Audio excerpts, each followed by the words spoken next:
नमस्कार, मैं अशोक कुमार पांडे और स्वागत है आपका टीसीएच पर। पिछले कुछ दिनों से धर्मांतरण को लेकर, धर्म परिवर्तन को लेकर लगातार तमाशे देखे गए हैं।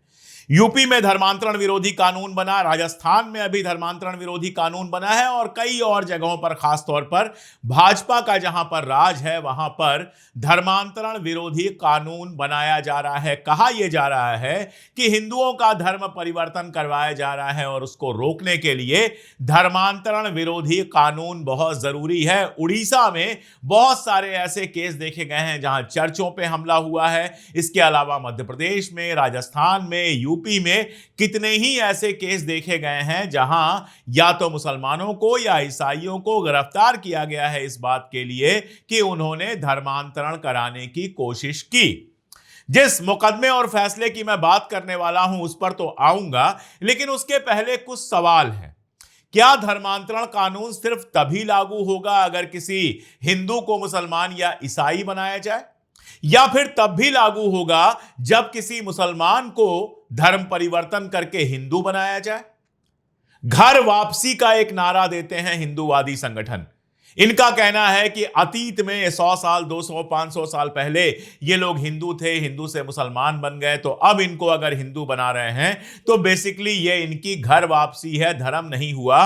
पॉलिटिकल पार्टी हो गई, कांग्रेस से बीजेपी में गए, बीजेपी से किसी और पार्टी में गए और फिर कांग्रेस में लौट आए तो कहा जाए कि घर वापसी है।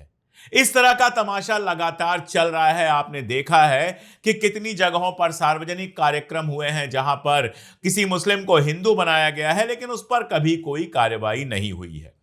कभी पुलिस ने कोई पूछताछ नहीं की है, कोई एफआईआर लागू नहीं हुआ है। ऐसा लगता है कि मुसलमान या ईसाई को हिंदू बनाना तो बिल्कुल लीगल है, लेकिन हिंदू को ईसाई या मुसलमान बनाना इल्लीगल है। बहुत सीधा सा मामला है कि अगर धर्मांतरण रोकना है तो दोनों तरफ का धर्मांतरण रोकना चाहिए था, लेकिन जितने कानून बने हैं उन कानूनों में एक तरफ के ही धर्मांतरण पर ज्यादा जोर है। जस्टिस पादरीवाला ने उत्तर प्रदेश के एक ऐसे ही केस पर एक हिस्टोरिकल फैसला दिया है और यह फैसला खास तौर पर भारतीय जनता पार्टी की राज्य सरकारों के लिए एक बड़ा तमाचा हो सकता है। योगी आदित्यनाथ के बारे में आप लोग जानते हैं, मुझे अलग से कुछ बताने की जरूरत नहीं है। धर्मांतरण कानून वहां पर बना और 2022 में यह मामला दर्ज हुआ जिसकी बात आज मैं कर रहा हूं। दरअसल इलाहाबाद की Sam Higginbottom agriculture technology and science university शुआर्ट जिसको कहते हैं, उसके जो वाइस चांसलर हैं डॉक्टर राजेंद्र बिहारी लाल, उनके खिलाफ एक धर्मांतरण का मुकदमा दायर हुआ था। पहले इसको इलाहाबाद एग्रीकल्चरल यूनिवर्सिटी कहते थे। जो लोग यूपी के हैं, एग्रीकल्चर के विद्यार्थी रहे हैं, वो इस यूनिवर्सिटी को और इस यूनिवर्सिटी के रुतबे को बहुत कायदे से जानते हैं। घटना यह हुई थी कि अप्रैल 2022 में एक एफआईआर दर्ज की गई थी फतेहपुर जिले के हरिहरगंज में, और कहा यह गया था कि वहां पर इवेंजिकल चर्च ऑफ इंडिया के बाहर तकरीबन 90 लोग इकट्ठा किए गए थे और आरोप लगाया गया था कि इन लोगों को जबरदस्ती इकट्ठा किया गया है। पादरी से पूछताछ की गई और कहा गया कि पादरी ने स्वीकार किया कि धर्मांतरण की प्रक्रिया 34 दिनों से चल रही थी और 40 दिनों में पूरी होनी थी। आरोप यह भी लगाया गया कि मिशन हॉस्पिटल के अंदर जो मरीज हैं उनका भी धर्मांतरण किया जा रहा है। आरोप लगाया गया कि इस धर्मांतरण के रैकेट में 55 लोग शामिल थे, जिसमें 35 नामजद हैं और 20 जो हैं अज्ञात हैं, और इसमें भारतीय दंड संहिता की 153A, 506, 420, 467, 468 तब तक बीएनएस नहीं आई थी, तो जो भारतीय न्याय संहिता है अभी, उसकी जगह पर उस जमाने में भारतीय दंड संहिता आईपीसी थी, उसकी ये धाराएं लगाई गई। अब डॉक्टर लाल का इसमें कहीं नाम नहीं था। इसके बावजूद उन्होंने कहा कि विश्व हिंदू परिषद से जुड़े जो प्रतिवादी हैं वो उनके ऊपर लगातार दबाव बना रहे हैं। देखिए, एक सच तो ये है कि जो ईसाई मिशनरीज हैं वो केवल भारत में नहीं, दुनिया भर में धर्म परिवर्तन का खेल खेलती हैं। दुनिया भर में वो लोगों को प्रभावित करती हैं कि उनके धर्म में चला जाए। अब ये अपराध है कि नहीं अपराध है, ये आप जहां खड़े हैं वहां से तय होगा।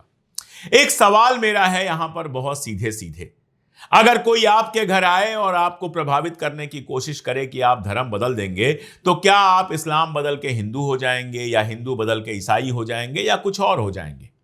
दरअसल ये जो संस्थाएं, ईसाई संस्थाएं हैं जिनके बारे में काफी अध्ययन हुए हैं, वो गरीब आदिवासी इलाकों में या फिर जहां दलित रहते हैं ऐसे इलाकों में काम करती हैं। अब देखिए, जो हमारे यहां दलित हैं, आदिवासी हैं, उनके साथ क्या व्यवहार होता रहा है, ये कोई ऐसी बात नहीं है जो हम नहीं जानते हैं। हम जानते हैं लगातार भेदभाव होता रहा है। गिनने के लिए तो उनको हिंदू गिना जाता है, लेकिन अपने घरों के अंदर कई बार नहीं आने दिया जाता है। बहुत सारे लोग छुआछूत प्रैक्टिस करते हैं, आर्थिक रूप से बेहद कमजोर लोग हैं जिनको मदद नहीं मिलती है। तो ऐसे में ईसाई संस्थाएं या दूसरे धर्म की संस्थाएं बराबरी की बात करती हैं कि भाई तुम्हारा किसी के घर में आने जाने में कोई दिक्कत नहीं होगी, कोई छुआछूत नहीं होगा। इलाज देती हैं मुफ्त की, जो मिशन हॉस्पिटल्स हैं वो इलाज देते हैं मुफ्त में, और साथ में कुछ पैसे वैसे की लालच भी हो सकती है। लेकिन क्या यह प्रक्रिया इलीगल है या लीगल है, यह आप खुद सोचिएगा। दुनिया भर में धर्म परिवर्तन हुए हैं। बौद्धों का धर्म परिवर्तन हुआ, बहुत सारे बौद्ध हिंदू बने। मुसलमानों ने, इस्लाम ने बहुत जगहों पर धर्म परिवर्तन करवाया, लोग मुस्लिम बने, और हर बार तलवार के आधार पर ही नहीं हुआ है।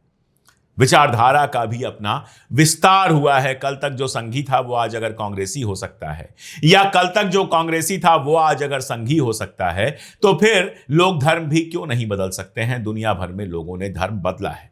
ना मैं उसको जस्टिफाई कर रहा हूं, ना मैं उसको कंडेम कर रहा हूं। आपको एक तथ्य बता रहा हूं, आपको एक फैक्ट दे रहा हूं कि दुनिया भर में धर्म परिवर्तन हुए हैं।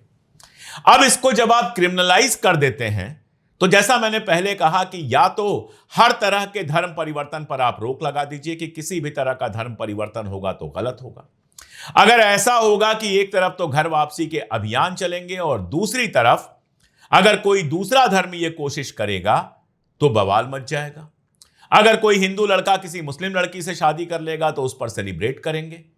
कोई मुस्लिम लड़का हिंदू लड़की से शादी कर लेगा तो उसको लव जिहाद कहेंगे। और ये उल्टा भी होता है। दूसरी तरफ भी आप देखिए, अगर कोई मुस्लिम लड़का किसी हिंदू लड़की से शादी कर लेता है तो कुछ लोग जो कट्टरपंथी जमात के लोग हैं वो ऐसे खुश हो जाते हैं जैसे कोई जंग जीत ली। लेकिन अगर कोई मुस्लिम लड़की किसी हिंदू से शादी कर ले या बात कर ले या फिर उसके साथ घूमती फिरती नजर आ जाए तो उसको भी ट्रॉल करना शुरू कर दिया जाता है। तो दोनों तरफ ऐसे लोगों की कमी नहीं है। लेकिन शासकीय स्तर पर, सरकारी स्तर पर जब यह सब होता है तो देश के अंदर जो धार्मिक माहौल है वो कहीं ना कहीं खराब होता है। यह मामला अगर आप देखें तो समझ में आता है कि फंसाने के लिए कैसे कैसे उपक्रम किए जा रहे हैं, कैसी कैसी कोशिशें की जा रही हैं। अगर जज साहब ने जो अपना फैसला दिया है, पादरी वाला साहब ने जो अपना फैसला दिया है, अगर उसको हम पढ़ लें जरा सा, उसका एक छोटा सा हिस्सा अंग्रेजी में है, मैं पढ़ देता हूं, उसके बाद आपको हिंदी में बताता हूं। उन्होंने कहा है कि the criminal law cannot be allowed to be made a tool of harassment of innocent persons, allowing prosecuting agencies to initiate prosecution at their whims and fancy on the basis of completely incredulous material। यानी जो कानूनी प्रावधान हैं उनको जो अधिकारी हैं, कानूनी अधिकारी हैं, जांच अधिकारी हैं, उनके विम्स एंड फ्रेंजीज यानी उनकी कल्पनाएं जैसा चाहें वैसा करें, उन पर नहीं छोड़ा जा सकता है। यह भी उन्होंने कहा है कि जो क्रिमिनल लॉ हैं उनको हरासमेंट का टूल नहीं बनाया जा सकता है, लोगों को परेशान करने का टूल नहीं बनाया जा सकता है। यह मामला अगर देखेंगे तो जो लाल साहब हैं वाइस चांसलर हैं, जाहिर तौर पर बेहद पढ़े लिखे समाज के प्रतिष्ठित व्यक्ति हैं। उनका यह कहना है कि उनके खिलाफ एफआईआर में नाम तक नहीं है, लेकिन विश्व हिंदू परिषद से जुड़े हुए प्रतिवादी जो हैं उनको लगातार परेशान कर रहे हैं। एफआईआर दर्ज होने के 8 महीने बाद डॉक्टर लाल को 26 दिसंबर 2022 को दंड प्रक्रिया की संहिता 41(1) यानी आईपीसी की 41(1) के तहत नोटिस दिया गया और कहा गया कि 29 दिसंबर को जांच अधिकारी जो इन्वेस्टिगेशन ऑफिसर है उसके सामने आप पेश हो जाइए। उसी के बाद डॉक्टर लाल ने शीर्ष अदालत में यानी सुप्रीम कोर्ट में याचिका दायर की और कहा कि वो 29 दिसंबर 2022 को वहां गए थे आईओ के सामने और उन्होंने जितनी जानकारी चाहिए, जितने सवाल पूछे गए थे, सबका जवाब दिया था। उसके बावजूद उनको लगातार परेशान किया जा रहा है। उन्होंने ये भी बताया कि न तो उनके यूनिवर्सिटी का और ना उनका इस चर्च या फिर इस हॉस्पिटल से कोई लेना देना है, उनको सिर्फ इसलिए परेशान किया जा रहा है। उनके कहने का मतलब बहुत साफ है, उनको सिर्फ इसलिए परेशान किया जा रहा है क्योंकि वो भी ईसाई हैं। चर्च या हॉस्पिटल में क्या चल रहा है, डॉक्टर लाल ने कहा कि उनको इसकी कोई जानकारी नहीं है और यह भी बताया कि यूनिवर्सिटी का कोई भी आदमी उस चर्च या उस संस्था का फाउंडिंग मेंबर नहीं है। तो अगर उस चर्च या संस्था ने कुछ गलत भी किया है तो फिर आप डॉक्टर लाल या फिर विश्वविद्यालय के खिलाफ कैसे कर सकते हैं। उन्होंने बताया कि एक असंतुष्ट कर्मचारी और एक छात्र जिसको उन्होंने रस्टिकेट कर दिया था, उसकी वजह से यह सारा कुछ हो रहा है, उनको जबरदस्ती फंसाया जा रहा है। अब जब आपने इस केस के बारे में सुना होगा तो तुरंत आपको तमाम सारे केस ऐसे याद आ गए होंगे जहां या तो किसी मुसलमान को या किसी मौलवी को या किसी इस तरह के आदमी को लगातार परेशान किया गया, कहा गया कि ये तो धर्म परिवर्तन करा रहे हैं। कोर्ट में मामला चलता है, बंदा जेल के अंदर पड़ा रहता है, बरसों मामला चलता है, उसके बाद फैसला आता है, वो रिहा हो जाता है। लेकिन इस बीच में उसकी सामाजिक प्रतिष्ठा, उसकी आर्थिक हालत, उसका परिवार, उसकी संस्था, ये सारे कुछ तबाह हो जाते हैं। यानी एक लाइन में धर्मांतरण कानून के पर्दे में, धर्मांतरण कानून की आड़ में अल्पसंख्यक, चाहे वो मुसलमान हो या ईसाई हो, उनको लगातार परेशान करने की एक प्रक्रिया चल रही है जो हमारे यहां बिल्कुल साफ साफ दिखाई दे रही है। इसीलिए जस्टिस पारदीवाला ने जो कमेंट्स किए हैं इसमें, जिस तरह से यह कहा है कि जो चार्जशीट दाखिल हुई है उसका कोई बेस नहीं था, जिस तरह से उन्होंने कहा है कि यूपी अधिनियम की योजना, क्या चार्जशीट दाखिल होने पर एफआईआर रद्द की जा सकती है? एफआईआर 224/2022 एक ऐसे व्यक्ति द्वारा दर्ज की गई लाइलाज कानूनी दोष से ग्रस्त है, यानी कानूनन उसमें ऐसी गलतियां हैं जिनको सुधारा नहीं जा सकता है, जो उस समय प्रचलित अधिनियम के अनुसार ऐसा करने के लिए सक्षम नहीं है। इस तरह से लगातार उन्होंने जो कमेंट्स किए हैं वो बहुत साफ बता रहे हैं कि डॉक्टर लाल को फंसाने के लिए और बाकी लोगों को फंसाने और परेशान करने के लिए ये सारा कुछ किया गया है। इस पूरे एफआईआर में, इस पूरी चार्जशीट में कहीं कोई दम नहीं है और खारिज तो खरी दिया है। इस पूरे एफआईआर को, चार्जशीट को सुप्रीम कोर्ट ने खारिज किया है।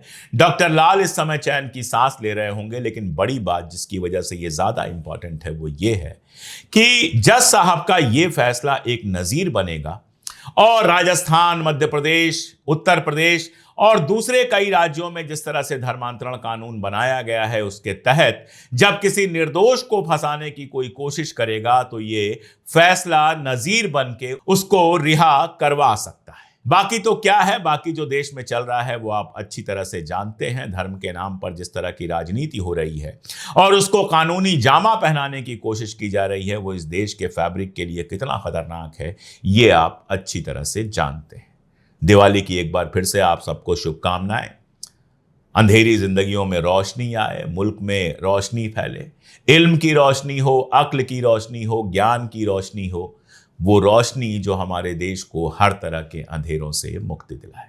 आज के लिए इतना ही, बहुत शुक्रिया।